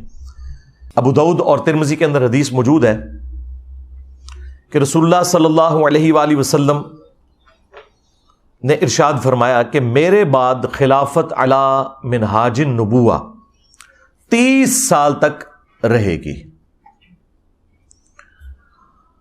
اب یہ 30 سال کی ڈویژن آگے کیسے ہے؟ وہ راوی حدیث صحابی سے پوچھتے ہیں کہ یہ جو 30 سال ہیں ان کی ذرا مجھے تفصیلات بھی بتا دیں۔ اب ظاہر ہے وہ 30 سال کا دور اس صحابی نے دیکھ لیا ہے، تو وہ کہتے ہیں کہ بیٹا گن، ابو بکر کے 2 سال، عمر کے 10 سال، عثمان کے 12 سال اور علی کے 6 سال۔ اب یہ جو علی کے 6 سال ہیں، اس میں 5.5 سال مولا علی علیہ السلام کے اور 6 مہینے سیدنا حسن ابن علی کے ہیں۔ تو وہ راوی حدیث سے وہ تابعی سعید کہتا ہے کہ حضرت یہ لوگ جو بنو امیہ ہیں یہ تو مولا علی علیہ السلام کو خلیفہ ہی نہیں مانتے۔ اب اس حدیث سے یہ بھی پتہ چل گیا کہ بنو امیہ ان کو خلیفہ مانتے ہی نہیں تھے، قصاص عثمان والا معاملہ نہیں تھا۔ اور دوسرا، امام ابو داؤد نے یہاں لکھا علی علیہ السلام۔ تو جو راوی حدیث ہیں حضرت سفینہ رسول اللہ صلی اللہ علیہ وآلہ وسلم کے آزاد کردہ غلام، جو اس حدیث کے راوی ہیں وہ صحابی بھی ہیں اور حدیث کے فہم کو بھی جانتے ہیں۔ انہوں نے فرمایا کہ یہ بنو امیہ کی پیٹھ سے جھوٹ نکلا ہے۔ حق تو یہ ہے کہ بنو امیہ کی، بنو مروان کی، ان بنو زرقا نیلی آنکھوں والے لوگوں کی حکومت بدترین بادشاہت ہے، اس پلانٹ ارتھ کی شریر ترین بادشاہت ہے۔ اچھا، یہی حضرت سفینہ والی حدیث جو ہے نا وہ مسند ابی داؤد طیالسی میں بھی موجود ہے اور مصنف ابن ابی شیبہ میں۔ وہاں آگے الفاظ ہیں کہ وہ راوی حدیث سعید تابعی پوچھتا ہے حضرت سفینہ رضی اللہ تعالیٰ عنہ سے کہ حضرت اگر خلافت 30 سال ہے تو پھر حضرت معاویہ کیا ہیں؟ تو انہوں نے کہا کہ حضرت معاویہ مسلمانوں کے پہلے بادشاہ ہیں، اور مصنف ابن ابی شیبہ کے الفاظ ہیں کہ یہ سخت گیر بادشاہ ہیں اور ان کا پہلا بادشاہ معاویہ ابن ابی سفیان ہے رضی اللہ تعالیٰ عنہ۔ ظاہر ہم تو احترام سے ہی نام لیں گے۔ تو حضرت سفینہ نے کہا کہ بنو امیہ کی جو حکومت ہے یہ بادشاہت ہے، یہ خلیفہ نہیں ہے۔ یہ جو ہم خلیفہ بھی بولتے ہیں نا ان کو، تو ان معنوں میں بولتے ہیں جو حکمران کے معنوں میں آتا ہے۔ ادروائز ہم حسن ابن علی کے بعد جتنی حکومتیں ہیں ان کو خلیفہ بھی نہیں مانتے سوائے عمر بن عبدالعزیز کے۔ یہ سب کے سب لوگ بادشاہ ہیں، یہ ملوک ہیں، یہ ملوکیت ہے۔ تو اب اس میں واضح موجود ہے کہ بنو مروان، بنو حکم، بنو امیہ، ان کی حکومت شرعی ترین بادشاہت ہے، اور یہ ایک ایسے اس امت کے اوپر مسلط ہوئے ہیں کہ آج تک ان کے اثرات باقی ہیں۔ اللہ کا شکر ہے کہ ہمارے پلیٹ فارم کی برکت سے اب لوگوں کے سامنے ان کی اصلیت آ گئی ہے، ورنہ تو آپ لوگوں کو پتہ ہی نہیں چلنا تھا، آپ لوگوں نے جاہلیت کی موت مر جانا تھا اس حوالے سے۔ اب آخر میں وہ میں 12 صحیح الاسناد احادیث بیان کر دوں 12ویں امام یا 12ویں خلیفہ کی نسبت سے۔ پہلی حدیث بخاری اور مسلم دونوں میں موجود ہے۔ اچھا، یہ جو حدیثیں ہیں یہ اکا دکا صحابہ نے روایت نہیں کی ہوئی ہیں، ایٹ لیسٹ 8 صحابہ ہیں جنہوں نے یہ حدیثیں روایت کی ہیں، جو میرے علم کی حد تک ہے، اس سے بھی زیادہ ہو سکتے ہیں۔ سیدنا علی رضی اللہ تعالیٰ عنہ، سیدنا ابن عباس رضی اللہ تعالیٰ عنہ، سیدنا ابو سعید خدری رضی اللہ تعالیٰ عنہ، سیدنا ابو ہریرہ رضی اللہ تعالیٰ عنہ، سیدہ عائشہ سلام اللہ علیہا، سیدہ ام سلمہ سلام اللہ علیہا، سیدنا ابو سعید خدری رضی اللہ تعالیٰ عنہ۔ تو یہ بڑے بڑے اصحاب ہیں جنہوں نے یہ احادیث روایت کی ہیں الحمدللہ۔ ابن مسعود بھی شامل ہیں اس میں، صوبان بھی ہیں رضی اللہ عنہم اجمعین وعلیہم السلام اجمعین۔ پہلی حدیث بخاری اور مسلم دونوں میں موجود ہے۔ رسول اللہ صلی اللہ علیہ وآلہ وسلم نے فرمایا، تمہاری اس وقت کیا شان ہوگی جب عیسیٰ ابن مریم تم میں اتریں گے، یعنی قرب قیامت میں، وَإِمَامُكُم مِّنكُم، اور تمہارا امام تم میں سے ہوگا، یعنی امام جو ہے یہ امت ہوگی، اور عیسیٰ ابن مریم جو کہ اولو العزم پیغمبر ہیں، 5 پیغمبروں میں سے، محمد رسول اللہ صلی اللہ علیہ وآلہ وسلم، ابراہیم خلیل اللہ، موسیٰ کلیم اللہ، نوح نجی اللہ اور عیسیٰ روح اللہ، ان 5 اولو العزم پیغمبر جو سورۃ الاحزاب اور سورہ الشورى میں آئے، ان میں سے ایک اولو العزم پیغمبر مقتدی ہوگا اور امام، وَإِمَامُكُم مِّنكُم، تمہارا امام تم میں سے ہوگا۔ یہ حدیث بخاری میں بھی ہے اور مسلم میں بھی۔ دوسری حدیث مسلم شریف میں ہے، نبی صلی اللہ علیہ وآلہ وسلم نے فرمایا کہ میری امت کا ایک گروہ قیامت تک حق کے لیے لڑتا رہے گا، حتیٰ کہ عیسیٰ ابن مریم نازل ہوں گے، اور مسلمانوں کا امیر ان سے کہے گا کہ آپ ہمیں نماز پڑھائیں، تو وہ کہیں گے کہ یہ اللہ تعالیٰ نے فضیلت اس امت کو دی ہے کہ تم میں سے بعض کے امام ہوتے ہیں، تو امامت تم کرو گے، اور یہ امام محمد مہدی علیہ السلام ہوں گے۔ تیسری حدیث بھی بخاری اور مسلم دونوں کے اندر ہے، نبی صلی اللہ علیہ وآلہ وسلم نے فرمایا میری امت کے آخر میں ایک ایسا خلیفہ آئے گا جو مال بھر بھر کر دے گا لوگوں کو۔ وہ راوی حدیث جو ہیں وہ پوچھتے ہیں اس صحابی سے کہ کیا اس خلیفہ سے مراد عمر بن عبدالعزیز ہیں؟ تو وہ کہتے ہیں نہیں، اس سے مراد عمر بن عبدالعزیز نہیں ہے، یہ وہ خلیفہ ہے جو امت کے اینڈ پہ آئے گا قرب قیامت میں، یعنی امام محمد مہدی علیہ السلام۔ ایک اور تفصیلی حدیث ہے المستدرک للحاکم کے اندر موجود ہے، نبی صلی اللہ علیہ وآلہ وسلم نے فرمایا کہ مہدی میری امت کے بالکل آخر میں آئے گا، اور اللہ تعالیٰ اس کی برکت سے زمین پر بارشیں نازل فرمائے گا، زمین نباتات اگائے گی، پوری دنیا پہ عدل و انصاف ہوگا، وہ لوگوں میں مال تقسیم کرے گا، یہ وہی الفاظ جو بخاری مسلم میں بھی ہیں، مویشیوں کی ریل پیل ہوگی اور اسلام کا غلبہ ہو جائے گا، پھر وہ 8 سال تک دنیا میں رہیں گے اور پھر دنیا سے تشریف لے جائیں گے، یعنی 8 سال ان کا دور خلافت ہوگا۔ 5ویں حدیث سنن نبی داؤد میں ہے کہ نبی صلی اللہ علیہ وآلہ وسلم نے فرمایا کہ اگر دنیا ختم ہونے میں ایک دن بھی باقی رہ جائے، اللہ تعالیٰ میرے اہل البیت میں سے فاطمہ کی اولاد میں سے ایک شخص ضرور پیدا کرے گا جو پوری دنیا کو عدل و انصاف سے بھر دے گا۔ اب یہ ایک دن سے مراد یہ ہمارا ایک دن نہیں ہے جو قرآن میں ہے نا کہ اللہ کے ہاں جو ایک دن ہے وہ تمہارے 1000 سال کے برابر ہے، یعنی 1000 سال بھی آگے بچتے ہوئے نا آخری 1000 سال بھی رہ گئے تو اللہ تعالیٰ نے مہدی کو ضرور بھیجنا ہے۔ 6ٹھی حدیث بھی سنن نبی داؤد میں ہے، نبی صلی اللہ علیہ وآلہ وسلم نے فرمایا کہ مہدی میرے اہل البیت میں سے ہوگا اور وہ میری بیٹی فاطمہ کی اولاد میں سے ہوگا۔ اب مجھے بتائیں، جو مہدی فاطمہ کی اولاد میں سے ہے وہ آ کے یہ کہے گا کہ جی بنو امیہ کی آپ تعریف کریں اور بنو ہاشم کو نیچا کریں؟ وہ آ کر جو ہے وہ جنگ جمل صفین نہروان میں مولا علی علیہ السلام کو سپورٹ کرے گا یا ناسبیوں کو سپورٹ کرے گا؟ آپ خود سوچیں۔ 7ویں حدیث بھی سنن نبی داؤد میں ہے، آپ علیہ السلام نے فرمایا کہ دنیا اس وقت تک ختم نہیں ہوگی جب تک کہ میرے اہل البیت میں سے ایک شخص عربوں کا بادشاہ نہ بن جائے جس کا نام میرے نام کے اوپر ہوگا، محمد بن عبداللہ المہدی۔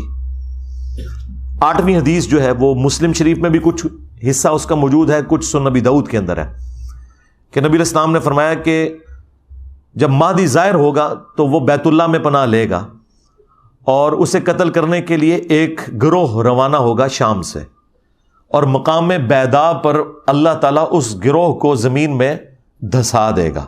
یہ ایک اللہ تعالیٰ کی طرف سے ایک غیبی خبر ہوگی پوری امت کے لیے کہ یہ اللہ تعالیٰ کی اسپیشل پروٹیکشن ہے مہدی کے ساتھ۔ تو وہ لشکر زمین میں جب دھسایا جائے گا، یہ اس بات کا ثبوت ہوگا جو لوگ پوچھتے ہیں کہ جی ابھی تک 500 مہدی تو قتل ہو چکے ہیں امت میں، تو اوریجنل بھی کہیں قتل نہ ہو جائے۔ نہیں سرکار، اوریجنل نہیں قتل ہوگا، اوریجنل کو جب قتل کرنے کی کوشش کریں گے تو وہ لشکر ہی زمین میں دھسا دیا جائے گا۔ یہ اللہ تعالیٰ کی طرف سے اسپیشل پروٹیکشن ہوگی کہ مہدی کو کوئی نقصان نہیں پہنچے گا۔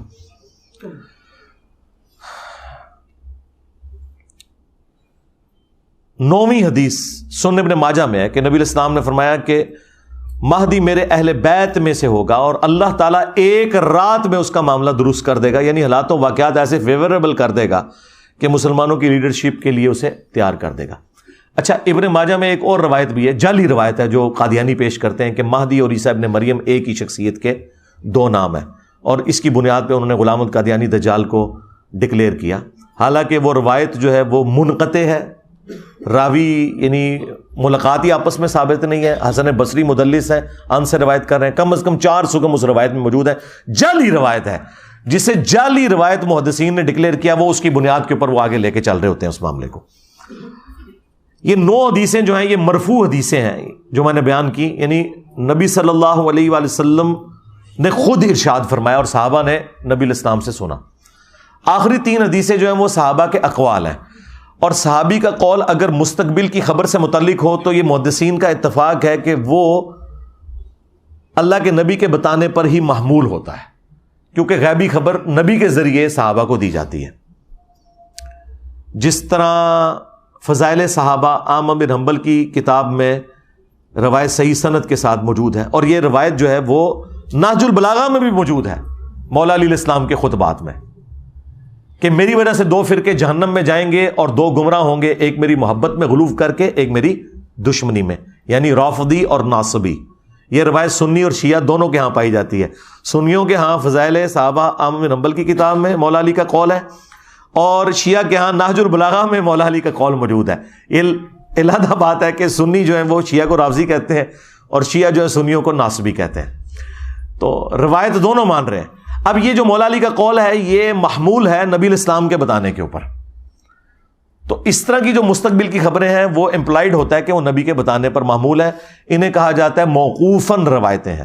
وہ موقوفاً مولا علی علیہ السلام سے روایت ہے 10ویں المستدرک للحاکم میں، کہ قرب قیامت میں ہاشمیوں میں سے ایک خلیفہ ظاہر ہوگا، اللہ تعالیٰ یعنی امام مہدی کو بھیجے گا، اور اس کے دور میں اللہ تعالیٰ کی نعمتیں جو ہیں وہ ان کی فراوانی ہوگی، اور لوگوں میں پیار اور محبت بڑھ جائے گا، یعنی وہی فرقہ واریت ختم ہو جائے گی، دشمنیاں ختم ہو جائیں گی، اور پھر اس کے بعد دجال کا ظہور ہوگا۔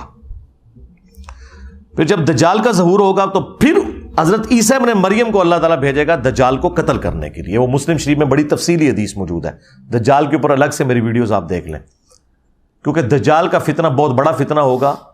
اس فتنے کی سرکوبی کے لیے عیسیٰ ابن مریم جیسی بڑی پرسنالٹی کی ضرورت پڑے گی۔ 11 نمبر حدیث ابن عباس سے موقوفاً ہے، مصنف ابن ابی شیبہ کے اندر۔ وہ کہتے ہیں کہ ہم اہل بیت میں سے ایک نوجوان ظاہر ہوگا قرب قیامت میں، امام مہدی، اور اس پر بہت زیادہ فتنے وارد ہوں گے، لیکن اللہ تعالیٰ اسے تمام فتنوں سے محفوظ رکھے گا، یعنی اللہ تعالیٰ کی ایک غیبی تائید ہوگی۔ اور پھر ابن عباس کہتے ہیں کہ وہ اہل بیت کا نوجوان اس امت کے معاملے کو سیدھا کر دے گا، جو ٹیڑھے راستے پر ہوگا ان کو بالکل سیدھا کر دے گا۔ اور 12ویں اور آخری موقوفاً روایت ثوبان سے ہے، جو نبی الاسلام کے آزاد کردہ غلام ہے۔ یہ بڑی مشہور روایت آپ نے سنی ہوگی، مسند احمد میں اور المستدرک للحاکم میں، کہ جب خراسان سے کالے جھنڈے آتے ہوئے دیکھو تو ان کا استقبال کرنا، ان میں اللہ کا خلیفہ مہدی ہوگا۔ اب یہ خراسان جو ہے یہ ایران اور افغانستان اور پاکستان کے جو جنوبی علاقے ہیں، یہ سارے کا سارا ایریا نبی الاسلام کے زمانے میں خراسان کہلاتا تھا۔ تو یہ وہ روایت ہے جس کی بنیاد کے اوپر آپ کو پتہ ہے کہ مسلمانوں کو کاٹنے کے لیے مسلمانوں میں جہادی تنظیمیں پیدا ہوئیں کہ جی ہم وہ لشکر ہے جو خراسان سے نکلے گا، اور وہ خراسان سے نکل کے مسلمانوں کو تو نہیں قتل کرے گا نا۔ تو یہ ایک احادیث سے الفاظ اٹھاتے ہیں، اور اس میں تو الفاظ ہیں کالا جھنڈا، آپ تو کالے جھنڈے سے چڑھتے ہیں، آپ تو کہتے ہیں کالا لباس جہنمیوں والا ہے، آپ کالی پگڑی سے چڑھتے ہیں، آپ کالے کپڑوں سے چڑھتے ہیں، تو آپ کا کیا کالے لباس کے ساتھ لینا دینا؟ تو یہ تو سنت ہے جس سے آپ چڑھتے ہیں۔ یہ 12 احادیث امام محمد مہدی علیہ السلام سے متعلق، اور جو ضروری گفتگو تھی میں نے اس حوالے سے کر دی، کیونکہ ایک اچھا موقع تھا کہ ہماری آواز ان لوگوں تک پہنچتی جنہیں ابھی تک سنی شیعہ کنفلکٹ کی اس سنگینی کا اندازہ نہیں ہے، کہ اس طرح کی ایکٹیویٹی سے پھر اینڈ رزلٹ کیا نکلتا ہے۔ اور میں سمجھتا ہوں گستاخی اصل میں ہے ہی یہ جو اب ہوئی ہے، اس حوالے سے کہ آپ ایک شخصیت کو ٹارگٹ کر کے اتنی ننگی اور گندی گالیاں دیتے ہیں کہ جو انسان کے کانوں سے دھواں نکال دیں۔ اب ظاہر ہے کہ وہ میں کلپ تو اس میں اپنی ویڈیو میں تو نہیں چلاؤں گا، سارے لوگ سن چکے ہیں، اور میں نہیں سمجھتا کہ ہماری ویڈیو کو ہم اس طریقے سے گندا کریں اس کے بکواسیات کے ساتھ۔ تو باقی دوسرے چینلز کے اوپر وہ ویڈیوز چڑھی ہوئی ہیں، ہم تو صرف جو اہل سنت کا عقیدہ ہے وہ پبلک کے سامنے رکھیں گے، امام محمد مہدی علیہ السلام کے حوالے سے، 12ویں خلیفہ یا 12ویں امام، اور ان کی جو عزت اہل سنت کے ہاں ہے، تاکہ یہ پتہ چلے کہ یہ کوئی سنی شیعہ تفریق سے متعلق پرسنالٹی نہیں ہے، بلکہ یہ سنی شیعہ اتحاد کی علامت ہے۔ امام محمد بن عبداللہ المہدی رضی اللہ تعالیٰ عنہ وعلیہ السلام، اللہ تعالیٰ اگر ہماری زندگی میں وہ آئیں تو ہمیں ان کا ساتھ دینے کی توفیق عطا فرمائے، اور اگر ہماری آنے والی نسلوں میں وہ لوگ ہیں جنہوں نے امام محمد مہدی کا زمانہ پانا ہے تو انہیں توفیق دے کہ وہ ان کا ساتھ دیں غلبہ اسلام کے لیے۔ صلو علی محمد و آل محمد، اللہم صلی علی محمد و علی آل محمد و اصحاب محمد و ازواج محمد و امت محمد اجمعین الی یوم الدین، آمین۔